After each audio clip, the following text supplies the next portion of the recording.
Good afternoon, students. Students, welcome to CUET program 2024. Our next topic to discuss is idioms and phrases. In your CUET exam, 2 questions are asked from this topic. So first of all, let us know about the term idiom. कि क्या meaning is. Look, most of the times you come through certain words or phrases where words combine to give entirely a different meaning than it appears to be. मतलब बहुत सारी जगहों पे आपने ऐसे words या ऐसे फ्रेजेस एनकाउंटर किए होंगे, ऐसे फ्रेजेस देखे होंगे जो दिखते कुछ हैं और मीनिंग उनकी कुछ और होती है. जैसे it's raining cats and dogs, American phrase है, it's raining cats and dogs. अब कैट्स एंड डॉग्स की मीनिंग अगर देखी जाए तो कैट्स एंड डॉग्स की मीनिंग निकलती है कैट्स मतलब बिल्लियाँ, डॉग्स मतलब कुत्ते.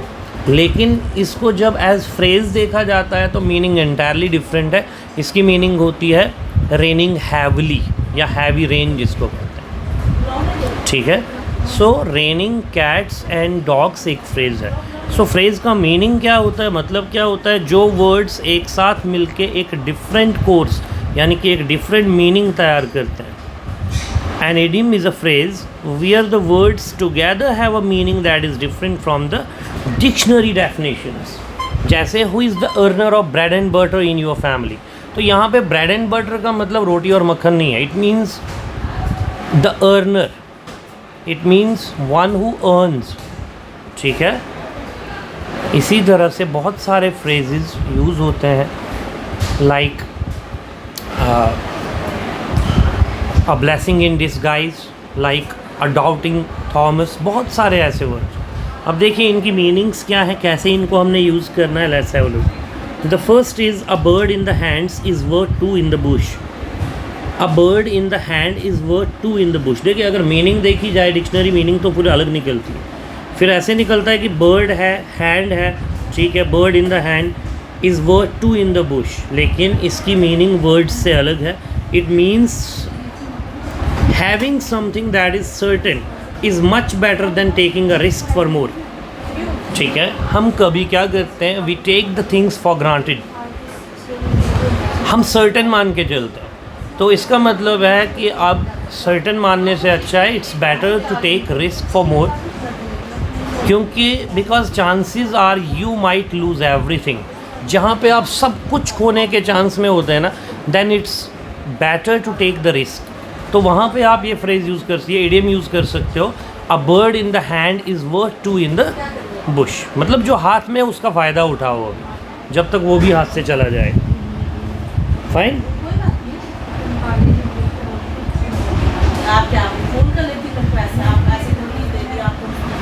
Next, a blessing in disguise. Something good that isn't recognized at first. A blessing in disguise. Something good that isn't recognized at first. मान लीजिए कोई ऐसा काम आप करते हैं जो आपको लगता है ये तो मुसीबत बन गई मेरे लिए, but it turns out to be good, it turns out to be fruitful for you.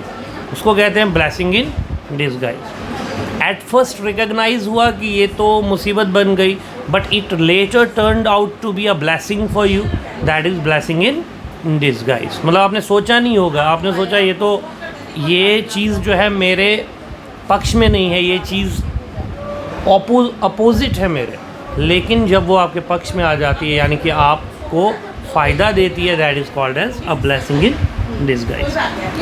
A chip on your shoulder. A chip on your shoulder.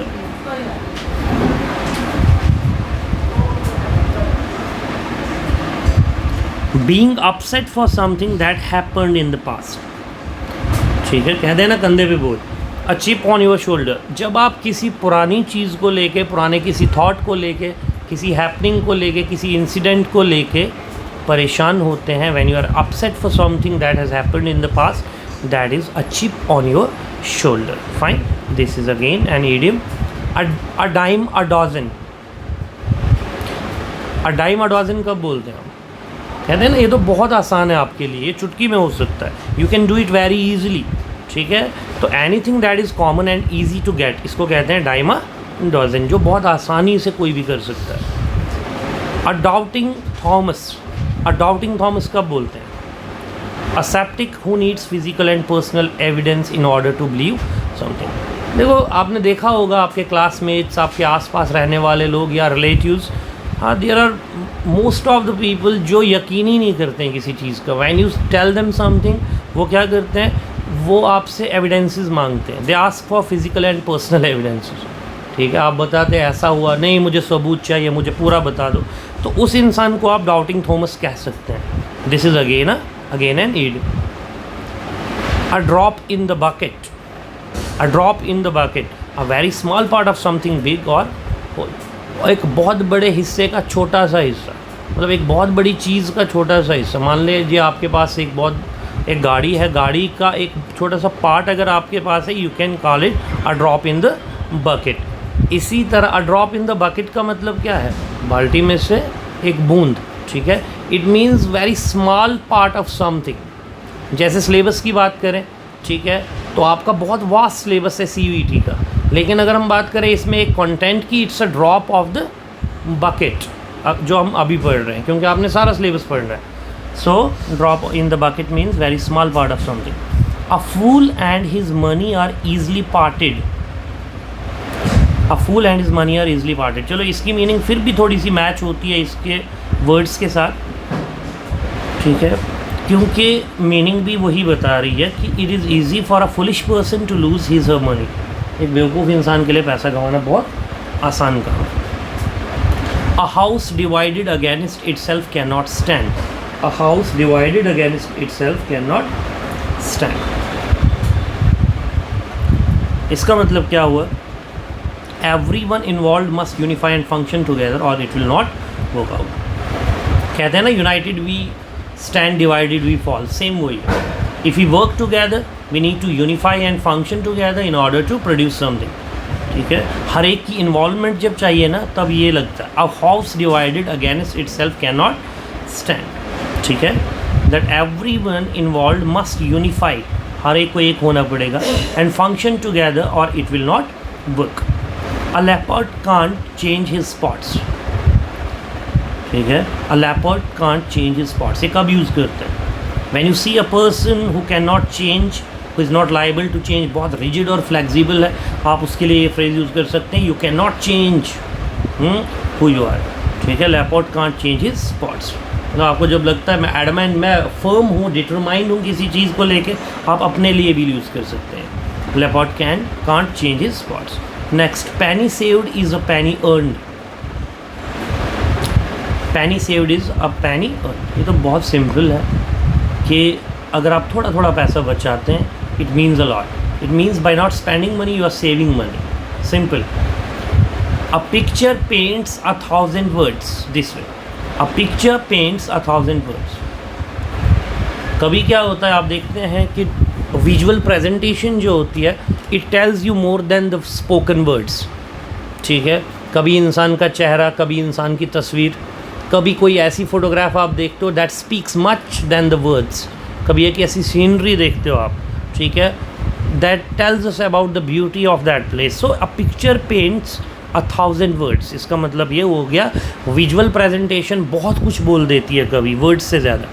A piece of cake होता है कोई ऐसा काम जो बहुत ईजी हो, अ task that can be accomplished very easily. A slap on the wrist, slab on the, अब slab तो चेहरे पे बजता है, रिस्ट पे कब करते हैं, आहिस्ता से मारते हैं, ठीक है, तो उसको कहते हैं माइल्ड पनिशमेंट। मतलब आप जब किसी को पनिश नहीं करना चाहते हो, बल्कि उसे सिर्फ एहसास उसकी गलती का दिलाना चाहते हो, it is called as a slap on the wrist, it means a very mild punishment. A test of your own medicine, a test of your medicine बहुत ही इम्पॉर्टेंट एडियम है। टेस्ट ऑफ योर मेडिसिन का मतलब है, देखो जब आप किसी के साथ कोई बर्ताव करते हो और वो जब आपको भी वैसा ही बर्ताव देखना पड़ता है उस इंसान के रेस्पॉन्स में, दैट इज़ कॉल्ड एज, देखो कोई आपके साथ कोई गलत बर्ताव कर रहा है और जब आप किसी के साथ कोई गलत बर्ताव करते हो फिर जब रेस्पॉन्स में वैसा ही देखने को मिलता है, that is called as test of your own medicine. जब आप किसी के साथ गलत करते हो, रेस्पॉन्स में आपको फिर गलत ही देखना पड़ता है, test of your own medicine कहते हैं। अ टॉसअप, टॉसअप का मतलब क्या होता है? A result that is still unclear and can go either way. A result that is still unclear and can go either way, that is called as a toss up, means uncertain. ठीक है, it can go either way, एक ऐसा result जो अभी unclear है और either way जा सकता है, किसी भी तरह जा सकता है। Next is actions speak louder than words. Actions speak louder than words. What does it mean? It means that it's better actually to do something that just talk about it. क्यों बोलना क्यों है? एक्शंस ज़्यादा बोलते हैं, action speak louder than words. It's better to show, to prove yourself with the actions rather than wasting your words. Add fuel to the fire. Add fuel to the fire का मतलब क्या होता है? जब कोई चीज़ ऐसी हो, when something is done to make a bad situation even worse than it is. Bad को worse करना, adding fuel to the fire. दो लोगों की लड़ाई हो रही है, आप जाके लड़ाई ख़त्म करने के बजाय आप उनको फिर से एक्साइट करते हो, फिर से उनको, ठीक है, उस लड़ाई की तरफ ही लेते हो, that is called as adding fuel to the fire, आग भड़काना। अगेंस्ट द क्लॉक, अब ये अगेंस्ट द क्लॉक क्या है? Rushed and short on time.